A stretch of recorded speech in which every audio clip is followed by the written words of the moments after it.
few more clips to look at. Let's go to the next one. And these creeds are starting to pour out. And before Paul even takes his walk to Damascus of +2 or +3, Paul knows all these creeds, and he is ticked because it's heresy. But he meets the risen Jesus. That's step 4. The blasphemy, Paul tells you what's upset him is that they were calling a crucified man the Messiah. For Paul, that was ridiculous. You're saying that God chose a crucified criminal? And so that's what got Paul upset. Paul never says anything about the earliest Christians calling Jesus God, that's what he was upset about. And so just read the passage. Well, now here again, Habermas is quite right that the early Christian confessions of the deity of Christ precede Paul's own conversion on the Damascus Road in AD 36. But I think that Ehrman is quite mistaken to think that the reason that Paul, the Pharisee, the Jewish persecutor of the early Christian church, was all upset just because they identified this crucified criminal as the Messiah.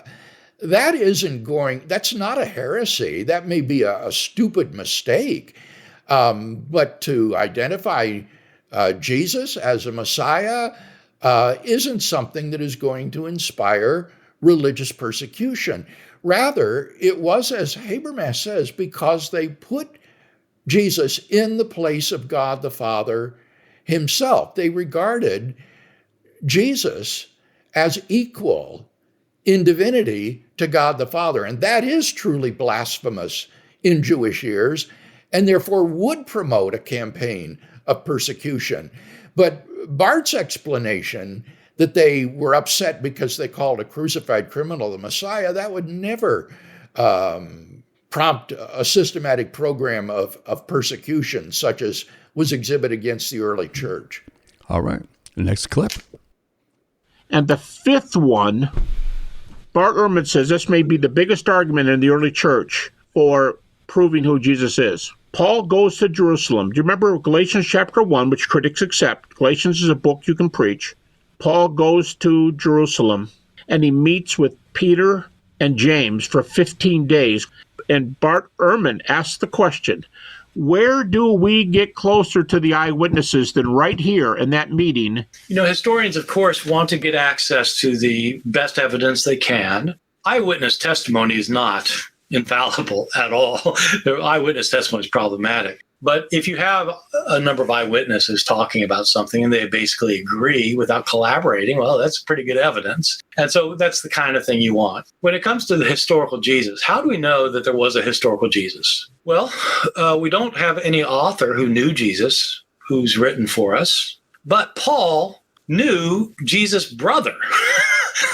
And so if you're talking about, did Jesus exist? Well, you would think his brother would know. So that's what I mean.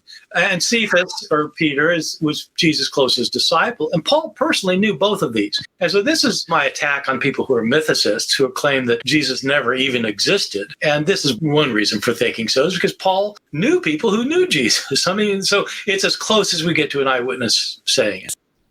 Here, Ehrman grants that in AD 36, Paul did visit the original apostles in Jerusalem, where he spoke with Jesus' brother and Peter, both who claimed to have seen Jesus risen from the dead.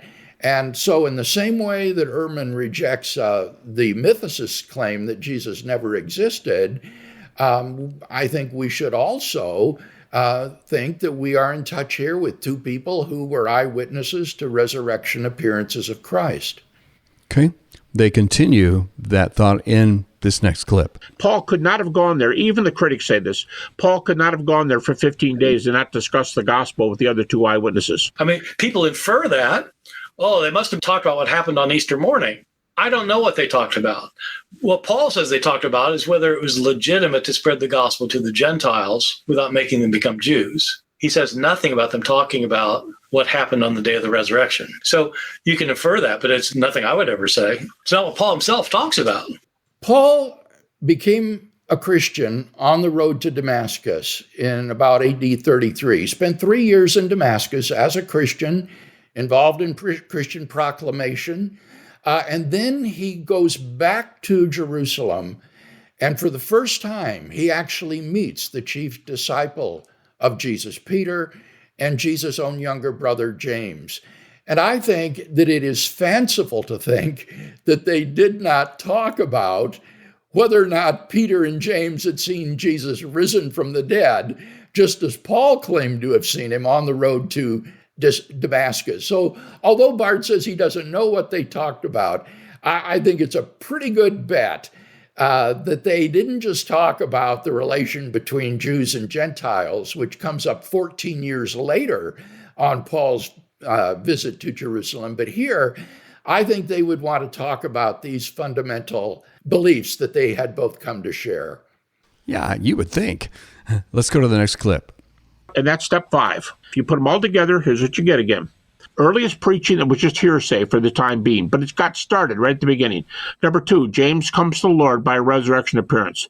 Number 3, the creeds begin, and they are bombastic.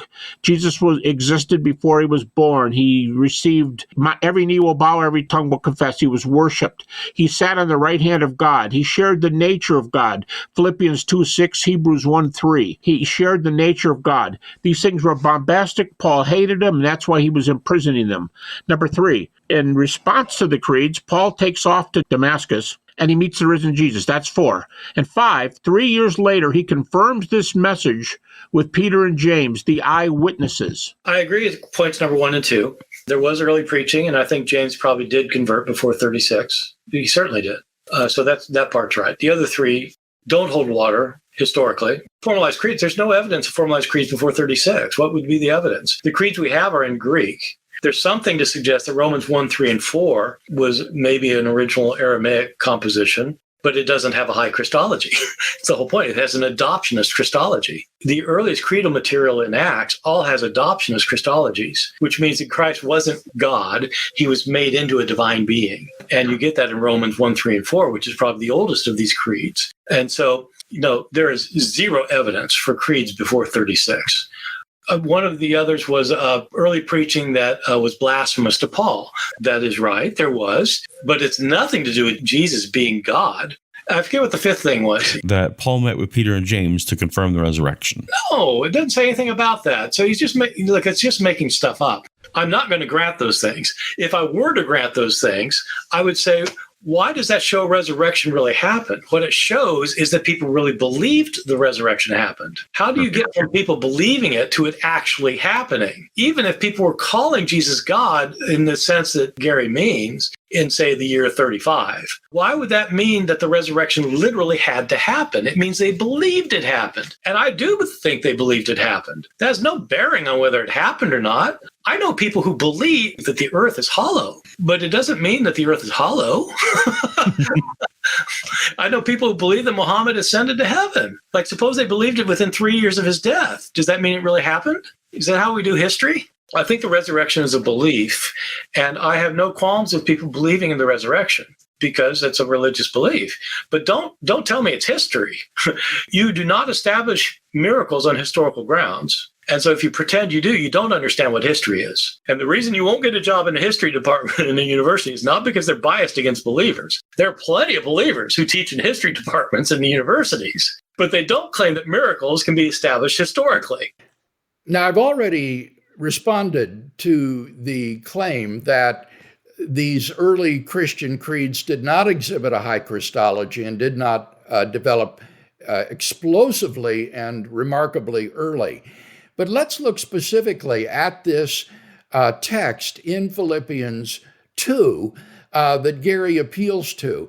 I think this text completely rules out Ehrman's claim that the early Christians had an adoptionist Christology. That is to say that they thought that Jesus was just a human figure who God then exalted to quasi-divine status. This is what it says in Philippians of Christ. Though he was in the form of God, he did not count equality with God a thing to be grasped, but emptied himself, taking the form of a servant, being born in the likeness of men. This refers to the pre-existence of Christ and his incarnation. Prior to his incarnation, he existed in the form of God. He was equal to God, but he emptied himself and took on the form of a servant, being born in human likeness. Then Paul goes on to say, and being found in human form, he humbled himself and became obedient unto death, even death on a cross. That refers then to the crucifixion of Jesus and his humiliation.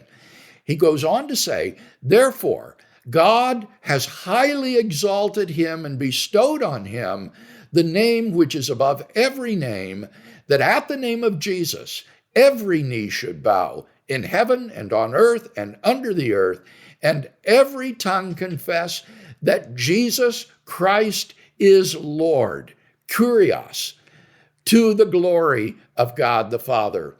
Here Paul describes how from this state of humiliation and death, God has exalted him to this position of authority at his right hand through his resurrection from the dead. So this is the farthest thing from adoptionist Christology. The exaltation of Jesus is not from humanity to deity, which is impossible and blasphemous. Jesus was already in the form of God, equal to God, prior to his incarnation. Rather, it was exaltation from this state of humiliation, even unto death, that God had glorified him then in heaven and made him Lord of all. Bill, let's go to the last clip. I'm not going to grant those things. If I were to grant those things, I would say, why does that show resurrection really happen? What it shows is that people really believed the resurrection happened. How do you get from people believing it to it actually happening? Even if people were calling Jesus God in the sense that Gary means in, say, the year 35, why would that mean that the resurrection literally had to happen? It means they believed it happened. And I do think they believed it happened. That has no bearing on whether it happened or not. I literally know people who believe that the earth is hollow, but it doesn't mean that the earth is hollow. I know people who believe that Muhammad ascended to heaven. Like, suppose they believed it within 3 years of his death. Does that mean it really happened? Is that how we do history? I think the resurrection is a belief, and I have no qualms with people believing in the resurrection because it's a religious belief. But don't tell me it's history. You do not establish miracles on historical grounds. And so if you pretend you do, you don't understand what history is. And the reason you won't get a job in the history department in a university is not because they're biased against believers. There are plenty of believers who teach in history departments in the universities, but they don't claim that miracles can be established historically. Now, there are two claims here that need to be addressed. The first claim is they believed that it happened, but that has no bearing on whether it did happen. Well, of course it has bearing on it. You have to weigh the eyewitness testimony to determine whether what they believed is reliable.